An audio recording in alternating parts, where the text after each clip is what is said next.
Hi all అందరికీ నమస్తే అండి. రీసెంట్గా మన వైజాగ్లో ఫ్లోటింగ్ బ్రిడ్జ్ స్టార్ట్ అయింది కదా, చాలా హ్యాపీగా వెళ్ళామండి. 27 సో వెళ్ళేసరికి తెలిసింది ఫ్లోటింగ్ బ్రిడ్జ్ ఫ్రంట్ పార్ట్ కొట్టుకుపోయిందంట సముద్రంలోకి. సో మాకు తెలీదు, మేము వెళ్ళేసరికి అది అలా చూసేసరికి చాలా డిసప్పాయింట్ అయ్యాము. సో దానిపైకి వెక్కుదామన్నా సరే కుదరలేదండి. అక్కడ పోలీసులు సెక్యూరిటీ వాళ్ళు అస్సలు దాని పైకి కూడా ఎక్కనివ్వట్లేదు. అంటే వాళ్ళ వర్క్స్ అవి అవుతున్నాయి కదా, సో దానికోసం అని చెప్పేసి వాళ్ళు ఎక్కనివ్వట్లేదు. క్రౌడ్ అంతా కూడా వెళ్ళి వాళ్ళకి ఇబ్బంది పెడుతున్నారు. సో దానికోసం అని చెప్పేసి వాళ్ళు దాని పైకి ఎక్కనివ్వట్లేదు. అలా పక్క నుంచి సెల్ఫీస్ కొన్ని వీడియోస్ అవి తీసుకొని వచ్చేసాము. అక్కడ మీడియా పీపుల్ కూడా చాలా ఎక్కువ మంది ఉన్నారు.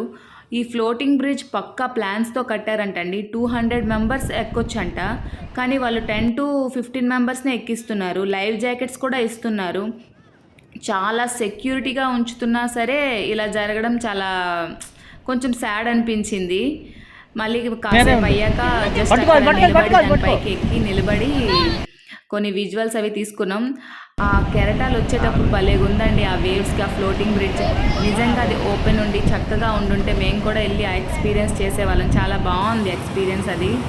ఇదిగోండి మీడియా పీపుల్ ఫుల్గా ఉన్నారు. సుమన్ టీవీ వాళ్ళు, మిగిలిన న్యూస్ ఛానల్స్ వాళ్ళు, విపరీతంగా క్రౌడ్ ఉంది అక్కడ. సో కొన్ని విజువల్స్ కొన్ని ఫొటోస్ అవి తీసుకొని ఇంకా రిటర్న్ స్టార్ట్ అయిపోయాము. చాలా అంటే చాలా బాగా అనిపించింది. ఎక్కలేదు కానీ చాలా బాగా అనిపించింది. ఎక్కుంటే ఇంకా చాలా హ్యాపీగా ఫీల్ అయ్యే వాళ్ళమేమో. చాలా బెస్ట్ ప్రైస్ కూడా 100 రూపీసే అంట. నెక్స్ట్ పిల్లలకి 70 రూపీస్. సో సూపర్ కదా.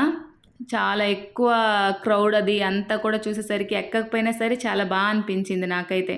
ఇలా లైవ్ బోట్స్ కూడా ఉన్నాయండి. ఏదైనా రిస్క్ అయితే వెంటనే వెళ్ళి తీసుకురావడానికి వాళ్ళ రెస్క్యూ టీమ్ కూడా రెడీగా ఉంటారంట. లైవ్ జాకెట్స్ ఉంటాయి కాబట్టి సో నో రిస్క్ అండి. Bye bye.